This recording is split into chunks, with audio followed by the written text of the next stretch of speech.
Assalamu alaikum everyone, I'm Sania Gilani, your instructor, and this is the subject of Rise of the Novel 18th and 19th Century.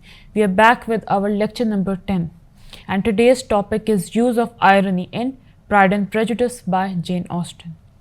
One of the most prominent features of the literary style of Jane Austen is her frequent use of irony. In fact, in no other book is her use of irony more pronounced than in Pride and Prejudice. Irony in Pride and Prejudice plays a central role in Jane Austen's narrative, contributing to the novel's depth, humor, and social critique.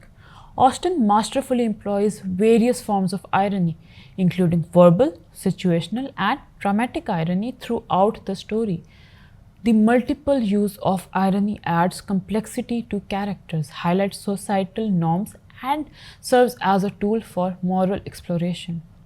The title of the novel also contains a hidden strain of thematic irony.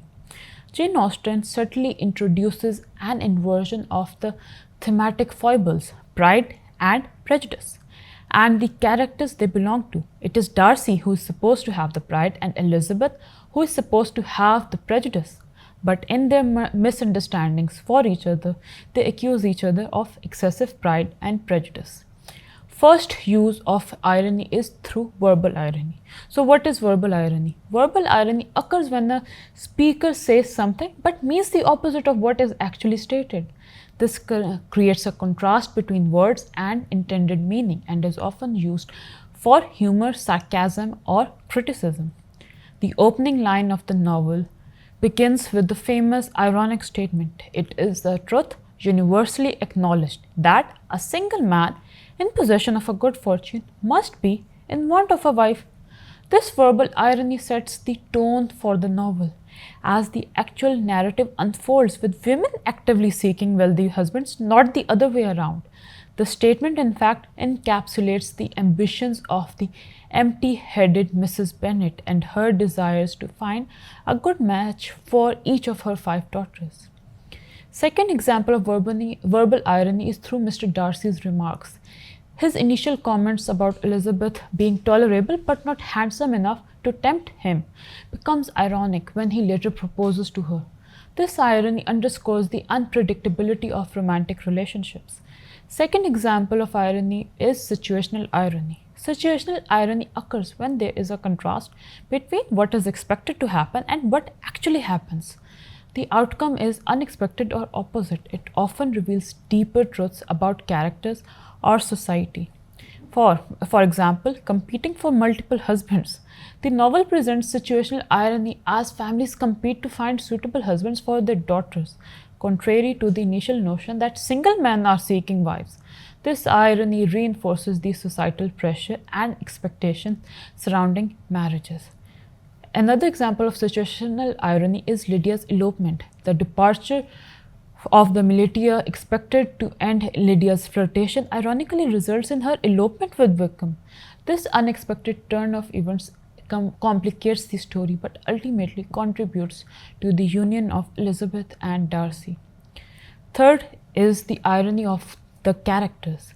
Elizabeth's misjudgment in having pride on herself, on her perception, ironically misjudges characters, especially Mr.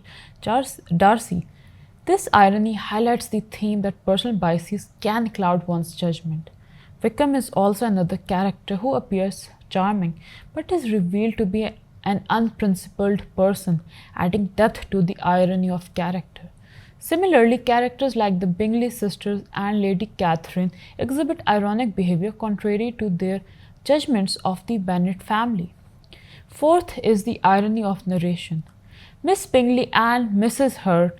The ironic tone in the narration describes Miss Bingley and Mrs. Hurt as fine ladies, but their actions throughout the novel prove otherwise. This irony contributes to the satirical portrayal of societal expectations and behavior. 5 is preaching morality through irony. Thematic irony is the overarching idea in the novel that revolves around the dangers of excessive pride and prejudice. Austen uses irony to convey a moral vision, emphasizing the complexities and pitfalls of human behavior. Austen's moral use of irony also employs irony not as a tool of rejection but as an instrument of moral vision. The irony in her works serves to expose hypocrisy, pretentiousness, and societal absurdities. Sixth is the irony unveiling Pride and Prejudice. The irony within the theme of Pride and Prejudice plays a pivotal role, unfolding a narrative that challenges societal expectations and explores the complexities of human behavior. Jane Austen, a master of irony, skillfully weaves these themes throughout the story, contributing to the novel's depth and thought provoking nature. Next is the exploration of Pride and Prejudice, one major theme in the ironic exploration of Pride and Prejudice among the characters. Displaying initial prideful attitudes such as Mr. Darcy's disdain for Elizabeth Bennet based on her social standing sets the stage for ironic revelation. As the story progresses, characters' hidden virtues emerge, challenging the initial pride and prejudice the two characters held. Marriage and societal expectations also have a tint of irony. The pursuit of marriage and societal expectation is another thematic irony.